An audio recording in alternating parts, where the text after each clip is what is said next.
Bonjour YouTube, bienvenue à vous, j'espère que vous allez bien, en tout cas que vous êtes prêts, parce que c'est le pot de départ de l'Olympique Lyonnais de la Ligue 1. C'était ce soir le match de l'espoir pour l'OL, il fallait faire 9 sur 9 sur les 3 prochains matchs, et l'OL a fait 0 sur 3 contre Lens. L'Olympique Lyonnais n'a pas gagné le foot, l'Olympique Lyonnais a perdu le foot à domicile, sous l'orage, dans la peur et la volupté ce soir contre le FC Lens. Un match qui signe le glas des derniers espoirs de top 4, puisqu'il faut désormais compter sur un absolu miracle pour que l'OL décroche la Ligue des Champions. On peut le dire, ce soir, c'est globalement fini, à moins d'un miracle, pour la qualification en Ligue des Champions, et c'est pas volé, vous allez voir, puisque l'OL a encore montré les lacunes qu'il a montrées pendant toute la saison, c'est-à-dire une incapacité croissante à être sérieux dans les gros matchs. On va débriefer ça ensemble. Un match, je vais pas vous mentir, qui me met très en colère, qui vient libérer toute la colère accumulée tout au long de la saison par rapport à tout ce qu'on s'est dit pendant toute la saison. J'en ai parlé vite fait avant qu'on lance le stream sur Twitch. Je suis très en colère ce soir, mais ma colère, elle est dirigée contre une seule et même personne, et c'est pas Nasser, c'est pas l'arbitrage, c'est pas les joueurs, c'est pas Fonseca, même si tout cela mériterait un petit coup de colère évidemment, mais c'est pas pour les bonnes raisons. Ce soir, je suis en colère parce que le sentiment de mort intérieure qu'on a en voyant l'OL perdre ce soir parce qu'on n'ira pas en Ligue des Champions, il n'est pas sportif en réalité.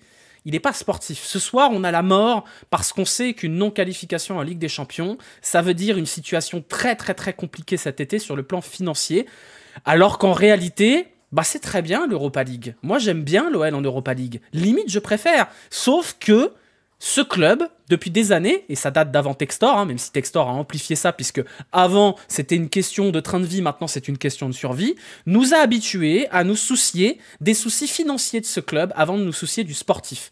On a vécu une campagne d'Europa League compliquée, mais c'est là qu'on a vibré, et maintenant on est obligé de se dire, zut, on a perdu contre Lens, donc on n'ira pas en Ligue des Champions. Et la première chose qui nous vient en tête, c'est donc les comptes de l'OL vont pas être bons, donc la DNCG on va pas la passer, donc on va devoir vendre nos meilleurs joueurs, etc. Donc j'en ai marre de supporter une entreprise. J'en ai marre de supporter un club pour qui les échéances les plus importantes, c'est les passages devant la DNCG. J'en ai ras-le-bol, et je pense qu'à un moment donné, il faut qu'on dise stop. Stop à être pendu à une corde dont le seul soutien, c'est de savoir si John Textor va réussir à récupérer son thune ou pas. Donc ce soir, je suis en colère parce que j'aurais aimé que ce soit moins grave, cette défaite. J'aurais aimé être déçu de ne pas aller en Ligue des Champions, mais pas avoir peur pour mon club. Et ce soir, j'ai peur pour mon club, j'ai peur pour la survie de mon club, parce que les chiffres, on les connaît. Et parce que pour comprendre la situation de l'OL, il faut s'intéresser aux chiffres, il faut s'intéresser à la compta, il faut s'intéresser au compte de résultats, à comment fonctionne la DNCG, à comment fonctionne la multipropriété, comment fonctionne la finance sur les marchés américains. Et ça, j'en ai ras-le-bol. Et parce que j'ai passé les 2 dernières années de ma vie à faire un CAP compta à la place de supporter l'Olympique Lyonnais, je suis en mesure de vous dire que l'Olympique Lyonnais est dans une merde noire. L'Olympique Lyonnais est dans une merde noire parce qu'une non-qualification en Ligue des Champions, c'est l'argent de la LDC qui s'envole, et l'argent de la LDC qui s'envole, c'est des comptes de résultats catastrophiques et des budgets prévisionnels catastrophiques pour l'an prochain, et c'est une probable nouvelle interdiction de recrutement, voire potentiellement une rétrogradation en Ligue 2, même si ça j'ai un peu du mal à y croire, mais les Bordelais non plus, ils avaient pas envie d'y croire. Donc voilà, j'aimerais ce soir qu'on soit tous en colère et qu'on dirige notre colère sur les vrais responsables. Et les vrais responsables, c'est très simple. Ils sont au nombre de 1. C'est John Textor. Et un petit peu Jean-Michel Aulas aussi, mais aujourd'hui c'est John Textor. On peut râler sur Aulas. Parce qu'il a construit sa fortune sur le dos du club avec l'Arena, parce qu'il a vendu au premier pigeon qui était bien voulu, qui voulait bien racheter le club, et parce que globalement il a structuré un club de manière tellement catastrophique que s'il s'en débarrassait pas, on allait dans le mur quand même. Mais ça c'est bon, on passe à autre chose. Maintenant c'est John Textor. John Textor, il est arrivé à l'OL, il a dit oui, on va désendetter le club, on va être compétitif, nanani nanana. Il nous a dit oui, vous inquiétez pas, l'IPO, le marché américain, Crystal Palace, Botafogo et tout ça, il nous a embrouillé, il nous a mis dans la fumée, et au final, 2 ans plus tard, qu'est-ce qu'il y a? Rien. Il y a 100 millions de pertes sur 6 mois. Vous les avez peut-être pas vus, parce que vous avez probablement, contrairement à moi, mieux à faire. Mais moi, j'ai rien de mieux à faire parce que c'est la moitié de mon taf de regarder les comptes de l'OL, et les comptes de l'OL, sur le premier semestre, c'est 100 millions de pertes sur 6 mois. 6 mois, 100 millions. Donc qu'est-ce que vous voulez faire si vous n'avez pas Ligue des Champions? Vous pouvez râler sur oui, la DNCG, ils sont méchants. Mais la DNCG, ils appliquent des sanctions prévues. Ils sont pas méchants, c'est pas une magouille. Les comptes de l'OL, il n'y a pas une personne dans le monde qui les valide aujourd'hui. Donc voilà, d'où viennent ces 100 millions de pertes? La masse salariale délirante, le coût de la dette, les produits qui montent pas et les dépenses qui montent. C'est aussi simple que ça. C'est de l'économie de base, c'est de la compta de base. Il ne faut pas avoir fait l'ENA ou avoir fait un master en comptabilité ou en audit pour comprendre ça. Donc voilà, la conclusion de cette intro, on va dire, c'est que cette défaite contre Lens nous condamne au mieux, sauf miracle, à la 5e place. Il faudra battre Monaco. Donc autant vous dire que ça risque d'être compliqué quand même. Et cette 5e place, elle condamne l'OL à une très probable interdiction de recrutement cet été. Et on peut, sans se mouiller, penser que la DNCG n'autorisera plus les petites magouilles qui ont tant posé problème au reste de la Ligue 1 avec toutes les réserves. Donc je pense qu'Almada, vous pouvez oublier dès aujourd'hui, Almada ne signera probablement pas à l'Olympique Lyonnais puisque la DNCG ne le voudra pas. Donc Almada va partir, Cherki va probablement partir, Malik Fofana va probablement partir, ça va être la catastrophada cet été. Donc voilà, il fallait gagner ce match contre Lens. Je vous rappelle, à toute fin utile, que le RC Lens a perdu 4-0 contre Auxerre le week-end dernier. Je vous rappelle également que le RC Lens a perdu contre Reims il y a 3 semaines.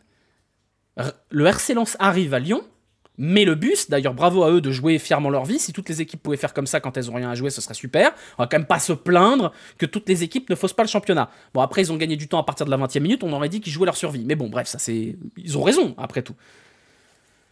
Et tu perds contre Lens, à domicile. Bravo. Bravo. Franchement, rien à dire.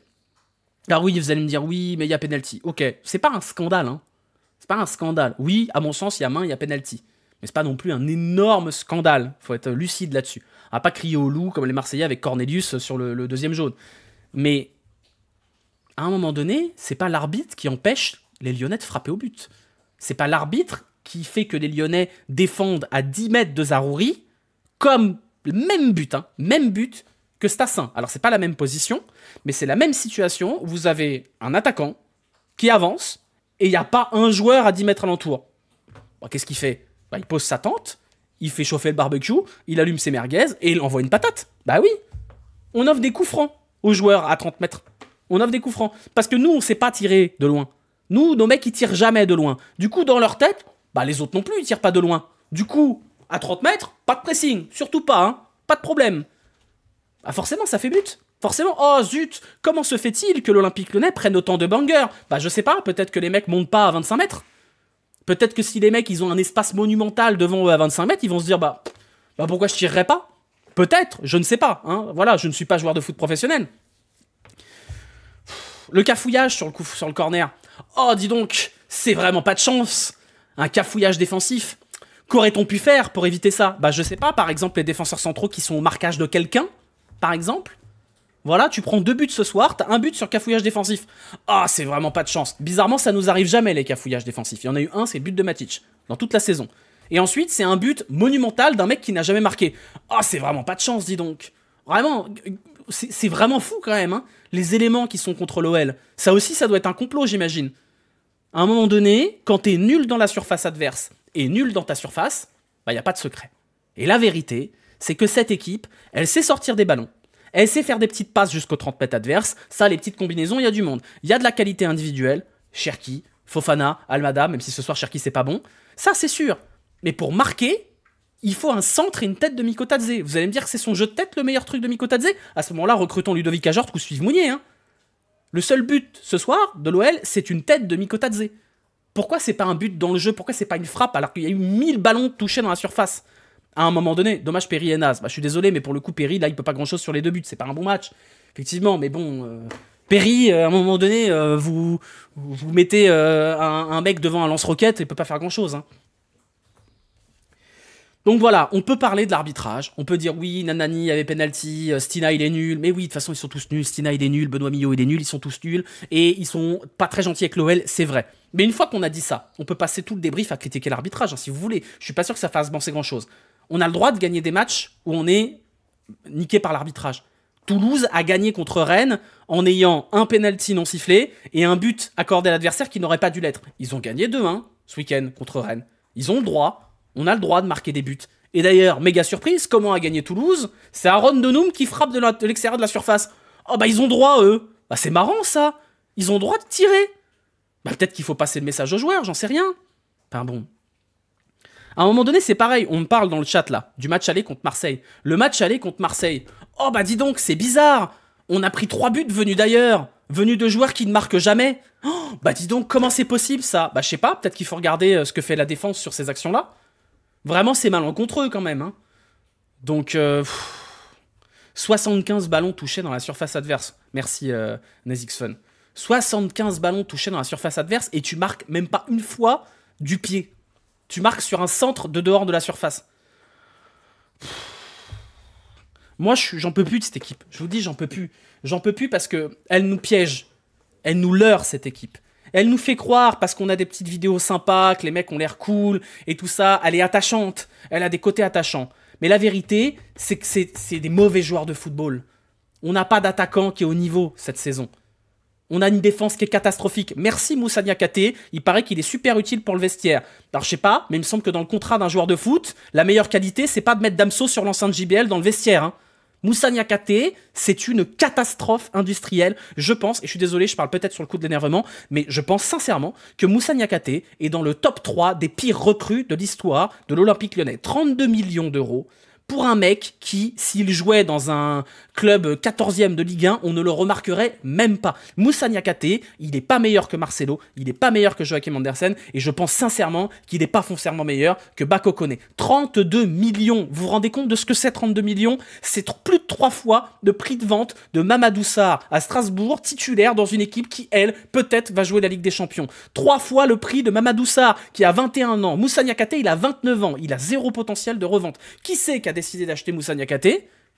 Qui c'est qui a décidé de payer ce prix-là? À mon avis, c'est peut-être quelqu'un dont le prénom c'est John et le nom de famille c'est Textor, pour rendre service aux copains. Alors on verra, hein. Peut-être que nos amis de Nottingham Forest, ils vont nous faire des brochecos cet été. Mais même ça, on en a ras-le-bol. Les Magouilles, les Niakhaté, les Wilfried Zaha et compagnie, on en a ras-le-bol, on n'en peut plus.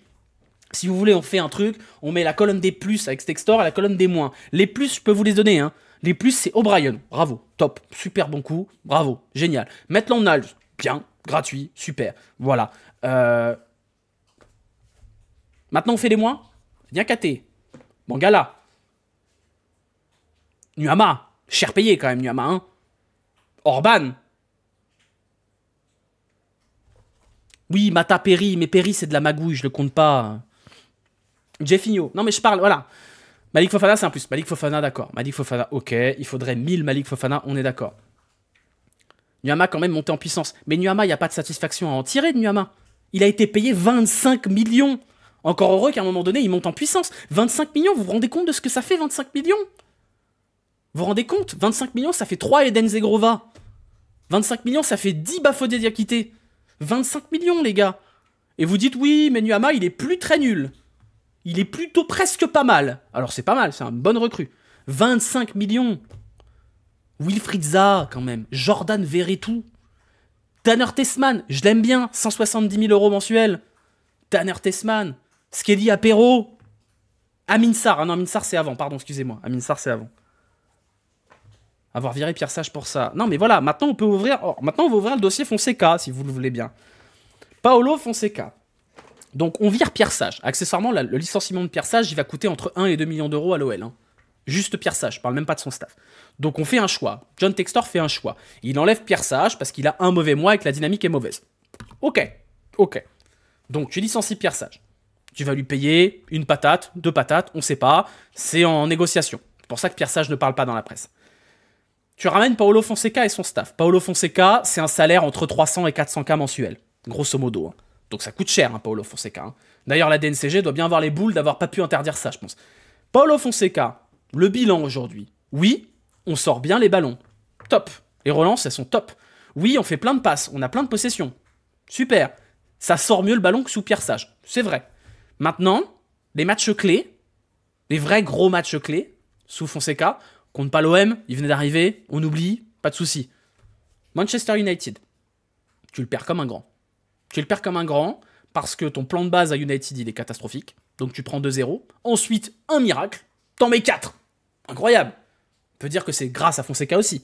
T'en mets 4, tu mènes 4-2. Et là, tu te dis, et si je faisais rentrer Kaeta Tsar, alors que t'as Nemanja Matic sur le banc? Ok, bon, bah c'est pour Fonseca. Saint-Etienne, plan de base dégueulasse. Tu le perds que seul comme un grand, Fonseca. Lens. Les gros matchs, Fonseca, c'est caca culotte. C'est le caleçon qui pue. Non, je suis pas dur, je suis désolé. Fonseca, il a fait une conférence de presse il y a quelques semaines où il dit quand j'ai repris l'équipe, personne ne penserait qu'on en arriverait là. Quand il a repris l'équipe, il était 6ème de Ligue 1 et qualifié en Europa League. Alors oui, le rythme de points est meilleur sous Fonseca que sous Pierre Sage, c'est vrai, et encore ça va baisser avec ces derniers trucs. Mais c'est pas suffisant. Fonseca, c'est un coach expérimenté. Fonseca, il coûte beaucoup plus cher que Pierre Sage. C'est un homme qui doit avoir un... Et encore, j'ai pas parlé de la suspension. Hein. Parce que Fonseca, il a quand même mis un coup de boule à un arbitre directement en étant arrivé, il est suspendu jusqu'en novembre.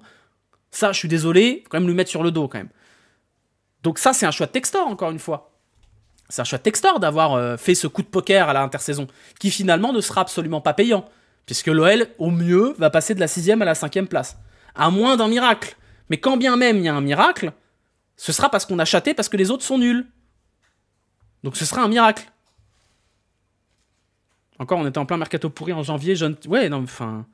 De toute façon, par rapport à ça, reprenons un peu le bilan de John Textor. John Textor, il arrive, il met Santiago Cucci. Ah, on a bien rigolé, hein. Vous avez déjà oublié l'existence de Santiago Cucci. Mais on a quand même sacrément bien rigolé avec Santiago Cucci. Ça n'a pas marché, c'était de la merde, c'est une catastrophe. Ensuite, il vend l'OL féminin, il vend l'Arena, ça réduit absolument pas les dettes. Le train de vie de l'OL reste le même. Derrière, il y a la nomination de Laurent Prudhomme. Laurent Prudhomme qui fait des selfies. Laurent Prudhomme qui fait des stickers à Lille pour la finale de la Coupe de France. Laurent Prudhomme qui fait de l'excellent jeu d'acteur dans l'annonce de Mikotadze. Et qui like des tweets. Bah bravo. Super. C'est ça qu'on attend d'un directeur général. Nomination de Grosso aussi. Après, Grosso, j'ai plus de peine pour lui qu'autre chose. Ah, il a viré Aulas aussi. C'est vrai que j'avais oublié qu'il avait viré Aulas. Mais bon, ça on va pas lui reprocher parce que Aulas foutait le bordel aussi. Donc. Mais bon, de quoi se plaint-on? Cet été, l'Olympique Lyonnais sera peut-être interdit de recrutement et relégué en Ligue 2, mais Botafogo va jouer le mondial des clubs. Voilà. Donc faut pas faire que râler quand même. On peut quand même être content pour Eagle Football Group que Botafogo joue le mondial des clubs. C'est quand même génial. Voilà. Faut bien que ça serve à quelque chose de couler l'OL. Voilà, on peut être content pour le club brésilien dont on se branle complètement. On peut être content, super, super. Avec Thiago Almada, bien sûr. Voilà, je veux qu'on applaudisse. On applaudit Botafogo. Merci Johnny. Donc voilà, bref, pour conclure un petit peu sur cet aspect de John Textor, et après on parlera un peu plus du match, parce que quand même, j'aimerais que les médias, notamment, parce que moi j'ai pas le pouvoir de faire ça. Je suis petit, je suis un petit créateur de contenu youtubeur, un clown, j'ai pas le pouvoir de faire ça. Quand est-ce que les médias lui chopent le callback? Quand est-ce qu'on arrête de le laisser débiter ces balivernes là? Quand est-ce qu'on l'attaque en disant bon, c'est quand que ton club il va arrêter d'être interdit de recrutement? C'est quand que les comptes du club ils vont arrêter d'être pourris? Il est où ton argent? Elle est où ta mise sur le marché américain? Quand est-ce que John Textor il arrête de se planquer? Parce que c'est bien beau de faire des dossiers dans l'équipe pour expliquer qu'il est super fun aux Bahamas et qu'il fait semblant de pisser sur le maillot de Flamengo. Mais à un moment donné, les vraies questions, elles sont où? Je sais, de sources sûres, qu'il devait, par 2 fois ces derniers mois, faire téléfoot. Et que, par 2 fois, il a annulé la veille. Bah c'est bien, mais à un moment donné, il va peut-être falloir que ça chauffe un petit peu, non? De doigt de découvrir qu'un milliardaire est protégé par les médias. Ben, j'en ai rien à foutre qu'il soit protégé. Je vous le dis, juste, là, la situation est grave, il va falloir le choper par le callback. C'est tout. Et y compris au stade, hein. Je trouve les supporters très gentils, de manière générale, au stade avec John Textor, qui est quand même le principal et quasiment l'unique responsable de la situation dans laquelle l'OL est sportivement et financièrement. Je trouve ça... je trouve que l'OL est un club docile. Et même nous, hein, même nous les suiveurs, je nous trouve sympa. Trop sympa. Parce qu'on essaye d'analyser, on essaye d'être nuancé. C'est bien, c'est cool, c'est tout à notre honneur. Mais là, il va falloir arrêter d'être nuancé. Là, il va falloir arrêter d'être nuancé. Qu'on tombe pas dans le piège Girondins de Bordeaux. Hein. Voilà, parce qu'on va faire un petit interlude, les Girondins de Bordeaux. Ils sont en National 2. Ils ont fait... ou National 3, je sais même plus. Ils ont un budget monstrueux. Ils ont même pas été foutus de monter. Et les supporters, ils sont là, à gaga gougou, allez les Girondins de Bordeaux, à gaga. Pitié qu'on ne devienne pas comme eux. Pitié. Au secours. Je veux dire, ils se sont fait tarter par Saint-Malo. Saint-Malo. Une station balnéaire pour gens de droite, quoi. Saint-Malo. Au secours. Enfin, qu'on ne devienne pas des espèces de pantins comme eux, se faire avoir. C'est bon, c'est l'heure de foutre un peu la pression, quoi. Bref. Bon, pour parler du match, on n'a même pas parlé du match parce que voilà, ouverture du score, Koyalipou sur cafouillage sur corner qui sort pas de nulle part puisque la défense est à la rue, comme d'habitude sur coup de pied arrêté défensif. Pendant ce temps-là, Will Steele met le bus. Voilà, alors j'aimerais bien qu'il m'explique pourquoi il joue comme un candidat au maintien alors qu'il n'a plus rien à jouer, mais bon, c'est leur droit de mettre le bus, c'est leur droit de gagner du temps à partir de la 20e minute et de jouer comme un candidat au maintien. Fine, on va pas se plaindre d'une équipe qui joue crânement sa chance alors qu'elle a plus rien à jouer, ok. Derrière, l'OL qui tricote, l'OL incapable de tirer au but, je vous jure, j'ai failli m'arracher les cheveux. Ils veulent pas tirer au but, c'est insupportable. C'est ce qu'a dit Sofiane sur Twitter, mettez un Lyonnais dans le but, comme ça ils lui feront la passe dans le but, ce sera un tir. C'est insupportable. Et ça fait de la baballe, et ça fait du handball. Alors oui, c'est dur de marquer contre une équipe avec 10 mecs dans la surface. D'accord, c'est dur, mais tapez de loin. Pourquoi ils savent pas tirer de loin? Tolisso, il sait tirer de loin. Cherki, il savait tirer de loin quand il était jeune. Il a pas perdu sa frappe avec le temps. C'est un problème récurrent à l'OL. Maxence Cacré, il savait plus tirer non plus. Awar, pareil, des frappes qui manquent de calcium. On n'a pas le droit de tirer de loin. C'est insupportable. J'avais l'impression d'être dans un match où, vous savez, sur FM, quand vous lancez un match, et vous avez les résumés là, et vous savez que vous allez perdre. Vous savez que ça va tirer 50 fois au-dessus. Vous savez que vous n'allez pas avoir une occasion. C'est insupportable. Insupportable. Donc l'OL l'a perdu comme un grand. Il y a cette main dans la surface, qui à mon sens doit valoir penalty. Mais c'est pas le truc le plus scandaleux du monde non plus. C'est juste que c'est une accumulation à chaque match d'erreurs. Mais encore une fois, oui, on doit être capable. L'Olympique Lyonnais, Malik Fofana, Ryan Cherki, Thiago Almada, Georges Mikotadze, l'Olympique Lyonnais doit être capable de marquer dans le jeu contre le RC Lens. Je suis désolé, ils en ont pris 4 contre Auxerre à domicile, on doit être capable d'en mettre 1. Et pas sur centre. Parce que ça c'est pareil, ça m'énerve. Il y en a 10 mecs dans la surface, qu'est-ce qu'on fait? On balance des centres, on a des nabos dans la surface. Alors ça finit par marcher avec Mikotadze. Et les centres. Et derrière, il y a la légalisation de Mikotadze à 79e, beau but, même si Mikotadze il a tout raté dans le match à part ça. Et derrière, Zaroury, côté gauche, il part, il est tout seul, et il les regarde. Et les défenseurs, ils les regardent. Voilà, 10 mètres, et il n'y a personne. Bah forcément qu'il va tirer. Et forcément qu'au bout d'un moment, ça va rentrer. C'est pas la première frappe du match qu'il y a eu comme ça. Donc je suis désolé, l'espèce de petite chansonnette qui nous fait nous dire « Oh là là, on n'a vraiment pas de chance ». J'en ai marre. J'en ai marre de cette espèce d'autoflagellation de « on n'a vraiment pas de chance ». Ça n'arrive qu'à nous. Je l'ai dit, mais effectivement, ça n'arrive qu'à nous. Pourquoi ça n'arrive qu'à nous? Pourquoi ça n'arrive qu'à nous que de prendre 3 buts dans les 7 dernières minutes d'un match éliminatoire en Europa League? Bizarre, ça n'arrive qu'à nous. C'est peut-être qu'il y a un problème qui est plus profond que ça n'arrive qu'à nous. Oui, effectivement, ça n'arrive qu'à nous de prendre un but de Harry Maguire à la 120e minute. Bah, peut-être qu'il faut regarder le marquage de Moussa Niakhaté sur le but de Maguire. Oui, ça n'arrive qu'à nous des cafouillages défensifs qui donnent but comme ça. Bah, peut-être qu'il faut regarder ce que font Mata et Niakhaté sur le cafouillage défensif. Oui, ça n'arrive qu'à nous de prendre un giga banger, comme c'était le cas contre Lorient. Oui, ça n'arrive qu'à nous quand Thiago Almada balance une saucisse devant le but contre Rennes. Bah, peut-être à un moment donné, il faut se poser des questions et arrêter de voir ça par le prisme de « on n'a vraiment pas de chance ». Ça fait combien de matchs où l'OL a pas de chance? Regardez les matchs des concurrents, parce que moi je les vois les matchs des concurrents. Lille, ça fait 2 mois qu'ils sont nuls. Ils sont pourris. Et l'OM, c'est pareil. L'OM, le match contre Brest, je crois qu'ils sont à 0,8 expected goals. Ils en mettent 4. Pourquoi ils en mettent 4? Bah parce que leurs joueurs, ils tirent. Ils tirent et ils marquent. Voilà. Ils marquent. Ils ont une occasion, ils marquent. Parce que c'est des tueurs.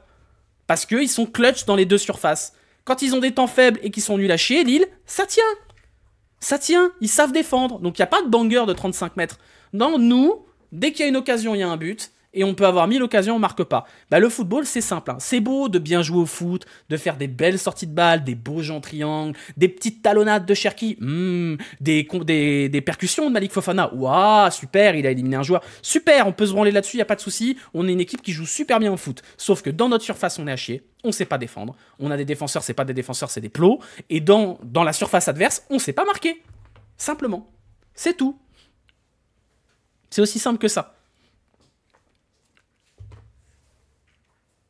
Donc, il n'y a pas de secret. Toute la saison, ça a été comme ça. Toute la saison, on était sur un fil et on a à peu près chaté des défaites au-dessus, des concurrents, des matchs qu'on a retournés. Les deuxièmes périodes de l'OL sont assez folles, notamment au niveau des stats. Et tu mérites pas d'être dans le top 4. Ça veut pas dire que les autres méritent plus, mais en réalité, tu mérites pas d'être dans le top 4. Lille et Marseille, ça ne joue pas mieux, ça joue même moins bien, mais c'est plus efficace. C'est plus propre défensivement, et ça marque des buts, quand il faut marquer des buts. Je vous assure, regardez les stats en expected goals de l'Olympique de Marseille sur les derniers matchs. C'est terrifiant. Il n'y a pas un match où ils sont à 2 expected goals, et ils gagnent les matchs. Parce qu'ils sont efficaces, parce qu'ils ont des mecs devant qui tergiversent pas. C'est tout. Non, j'arrête pas avec les stats. Non, j'arrête pas avec les stats. L'OM, ils ont été réalistes toute la saison. Je vous dis pas qu'ils ont été mauvais, hein. Je vous dis qu'ils ont été moins bons dans le jeu, mais dans le jeu, je m'en fous, moi. L'OM, ils ont été efficaces toute la saison. Lille, ils ont été efficaces toute la saison. Donc on peut voir ça par le prisme de on chatte pas et eux ils chattent, c'est un peu facile. Voilà. Vous regardez les matchs de l'OM, vous allez voir une équipe qui est peut-être moins intéressante à voir jouer dans la construction, mais franchement, regardez les buts contre Brest. Les buts contre Brest, bah, ils sont efficaces, marquent des buts. Donc oui, vous dites, putain, ils chattent. Ouais, il y a une frappe de loin qui est déviée, qui va dans le but, un partout. Oh là là, la chatte. Bah ouais, mais nous, on tire pas. Donc forcément, quand on tire pas, on va pas avoir de frappe déviée. Pour dévier des frappes, il faut des frappes, hein. C'est tout. Et accessoirement, ça tient derrière. Marseille, c'est pas bon défensivement, mais ça tient mieux que nous. Bizarre. Hein, bizarre. Monaco, ils ont un gardien absolument affreux. Bah, ça tient un tout petit peu mieux que nous. Donc voilà. Strasbourg et Nice. Bah, Strasbourg, c'est pareil. Strasbourg, ils ont une équipe jeune qui manque d'expérience, mais ils sont efficaces devant le but. Ils sont efficaces, ils ont des bons joueurs de manière générale. Et Nice, pour le coup, Nice, c'est pas une super équipe. Nice, depuis qu'il y a Guessant, voilà, ça tergiverse. Bref, donc voilà, la conclusion, c'est que l'OL est 7ème. L'OL sera 7ème à la fin de cette journée. Il reste 2 matchs. À prier pour un miracle. Hein. À prier. Il y en a déjà eu d'autres miracles. Mais j'y crois pas trop. J'y crois pas trop. Voilà, de quoi j'ai pas parlé. On a dit de Fonseca dans les gros matchs, on a parlé de Tricot, on a parlé du Award Challenge. Je voulais qu'on parle d'Almada. Parce qu'Almada, on voit que c'est pas un mauvais joueur de foot, on est d'accord, il est pas nul. Hein. Très clairement, il est pas nul, Almada. Mais j'en attends beaucoup plus. J'en attendais beaucoup plus. Et je suis pas terrifié, je vous avoue, à la perspective de voir Almada ne pas revenir la saison prochaine, puisqu'on y va tout droit. Si l'OL est interdit de recrutement, Almada ne reviendra pas à l'OL, puisque je vous rappelle qu'il n'est pas à l'Olympique Lyonnais, il est prêté. Je le trouve moyen plus, et c'est pas ce que j'attends d'un champion du monde. Voilà, donc Almada, je pense que la meilleure solution pour l'OL, c'est qu'il soit vendu et que peut-être on puisse faire quelque chose de l'argent derrière, même si j'ai du mal à y croire. Et je suis quand même content d'avoir vu Alejandro sur le terrain. C'est dommage que son baptême du feu ce soit dans un match aussi affreux. Et je pense que là aussi, c'est une erreur de gestion, parce que l'an prochain, on va devoir compter sur Alejandro, quoi qu'il arrive. Et peut-être qu'il aurait fallu lui donner un petit peu plus de temps de jeu pour en faire une option crédible en sortie de banc. Je trouve le physique du joueur intéressant. Donc, voilà, préparons la suite, quoi. Manchester a fait mal aux têtes. Non, mais Manchester a fait mal aux têtes, d'accord, mais à un moment donné, c'est pas une excuse. Hein. Saint-Etienne, je veux bien. Saint-Etienne, t'es fatigué, tu viens de prendre coup sur le moral. T'as gagné entre-temps, t'as gagné contre Rennes. Il n'a pas touché un ballon. Non, mais je trouve le physique du joueur intéressant. Il est grand, il est costaud, c'est un truc un peu différent. Bref, c'est quoi l'avenir de l'OL ? Peut-être que je vous ferai une vidéo un peu plus complète sur le sujet dans la semaine, si je trouve le courage de le faire. L'avenir, il n'est pas radieux. L'avenir, il est un passage très très compliqué devant la DNCG fin juin, c'est une certitude. Et le destin est très flou. Mais là, il faut se poser les bonnes questions. Et les bonnes questions, c'est... Est-ce que continuer avec Textor, c'est pas reculer pour mieux couler ? Et est-ce qu'il faut pas à un moment donné prier pour que ça finisse par s'énerver du côté des prêteurs de John Textor et qu'on reparte un peu de zéro ? Parce que ce club, il a besoin d'un vrai reset. Il a besoin qu'on reprenne les choses à plat, qu'on le restructure, qu'on mange un peu notre pain noir pendant quelques années, histoire d'avoir un effectif qui ressemble à quelque chose. Et quand je dis quelque chose, c'est par exemple à celui de Lille, qui est un effectif équilibré, avec des joueurs qui ne sont pas payés une centaine de milliards d'euros, et des recrues qui ne coûtent pas 40 millions.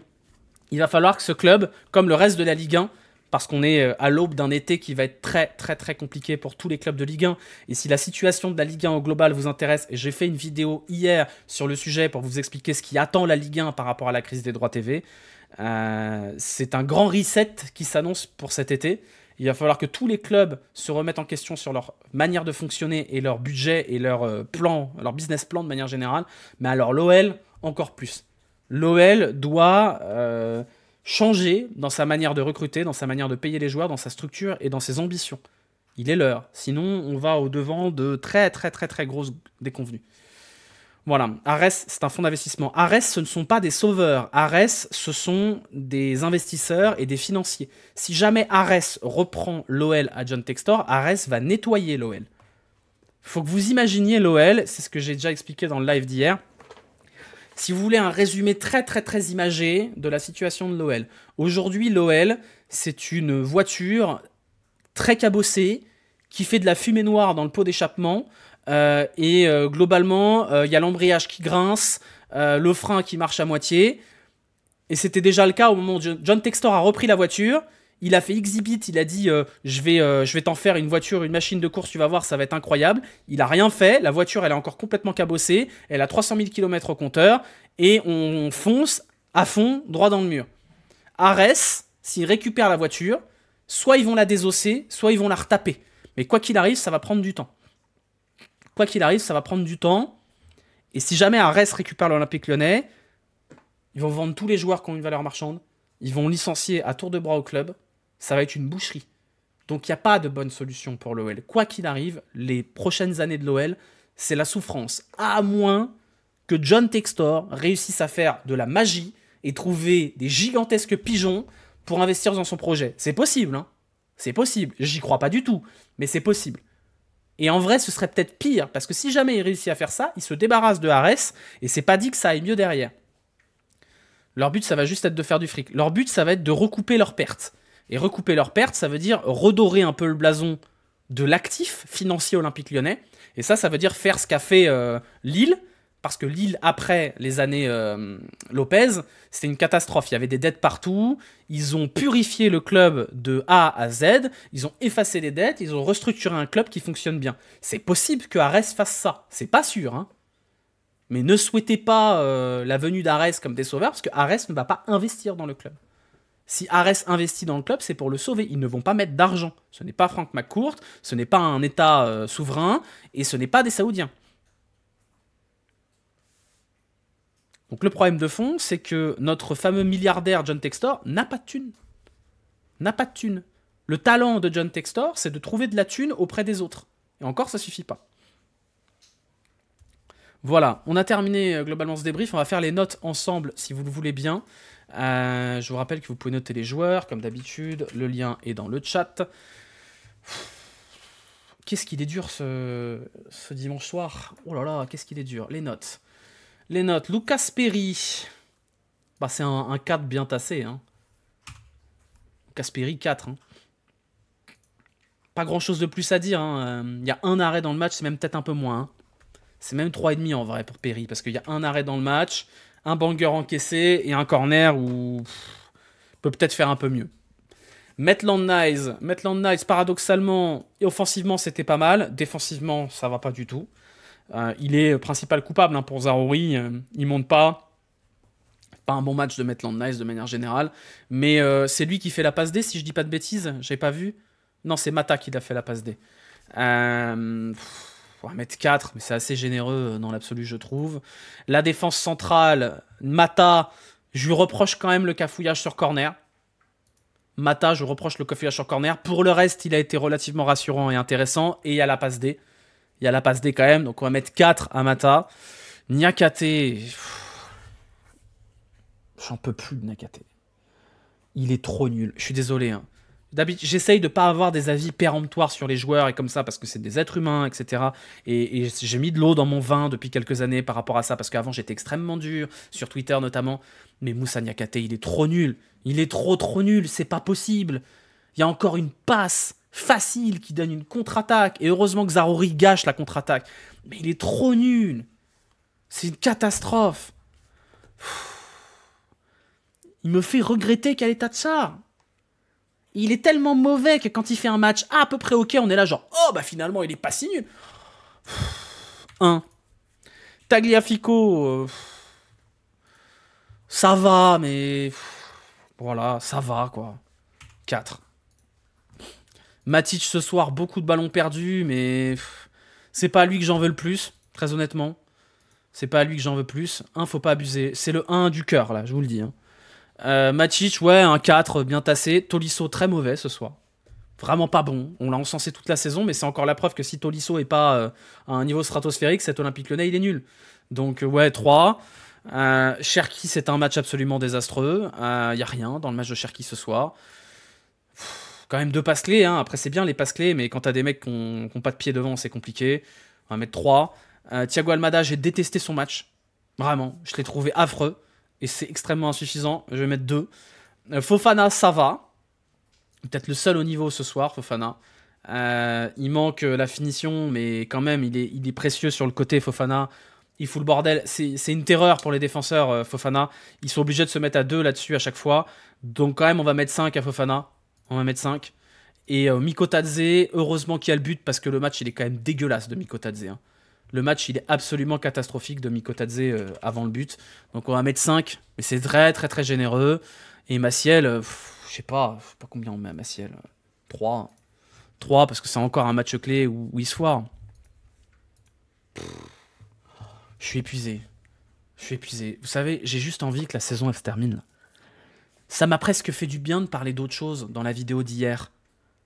J'en peux plus. Cette saison, elle est épuisante. L'OM à domicile, Bourgoin, Manchester United, le derby, le match contre Lens. Elle est hyper dure cette saison. C'est dur d'y trouver du positif quand même. C'est vraiment très très dur. La saison dernière, on a souffert pendant 6 mois, puis ça a été incroyable la deuxième partie de saison. Là, je suis à 2 doigts de rappeler ma psy et d'envoyer la facture à l'Olympique Lyonnais. Franchement, c'est pesant ce club. C'est pesant. Je suis sorti du stade, il y avait un mec à côté de moi qui m'a dit « Ah, du coup, tu vas faire un débrief et tout ?» Et je lui dis « Ouais », il me dit « Bah, t'as bien du courage. » Il se reconnaîtra peut-être parce que je suis sûr qu'il est en train de regarder le débrief. D'ailleurs, je suis désolé d'être vulgaire parce qu'il doit regarder avec son gamin. Et je lui dis on paye pour aller au stade. On se prend l'orage sur la gueule. Ce qu'on subit avec ce club, c'est horrible. Enfin, pourquoi on s'inflige ça, quoi? Dur, quoi. Donc, il y a vraiment ce sentiment, sur cette fin de saison, que ce sera jamais pour nous. Ce sera jamais pour nous. On est un club de losers. Manchester United, si vous n'avez pas pensé à ce moment-là que c'était fini, on n'aura jamais droit au bonheur. Mais là, Lens, le sentiment de colère en moi dans le stade, là, j'ai envie de casser des trucs, quoi. C'est rude. Et... on tient. On va finir la saison, On va finir la saison. Il y a même des fuites au toit du stade. Il n'y a pas que des fuites dans le stade. Allez, on a terminé ce débrief. Prochain débrief. C'est quand, Monaco? C'est dimanche? C'est dimanche à 21h. Ouais, 20h45, je sais jamais. Prochain débrief, dimanche, 23h. On va vraiment les faire pour la forme. Alors, j'ai pas envie. Et derrière, il y aura débrief de Angers. Je vous avoue, je vais pas vous mentir. Je déménage le jour du match contre Angers. S'il n'y a plus rien à jouer, on va pas faire de débrief du match d'Angers, je pense. C'est samedi, excusez-moi. C'est un multiplex, excusez-moi. Bref, on fera un petit live nocturne mercredi pour parler peut-être d'autres choses, de la Ligue 1, des droits TV, où au moins on peut prendre un peu de recul. Et prenez soin de vous en attendant. Courage pour le taf, courage pour les collègues. Je redéménage. Je n'ai pas changé d'appart depuis que je suis arrivé à Lyon. Je change d'appart comme c'est prévu depuis longtemps. Bref, allez.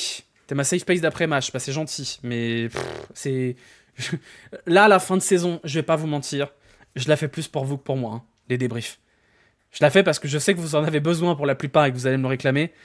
Et là, les débriefs, ils sont rudes. Depuis United, c'est dur à faire. C'est dur à faire.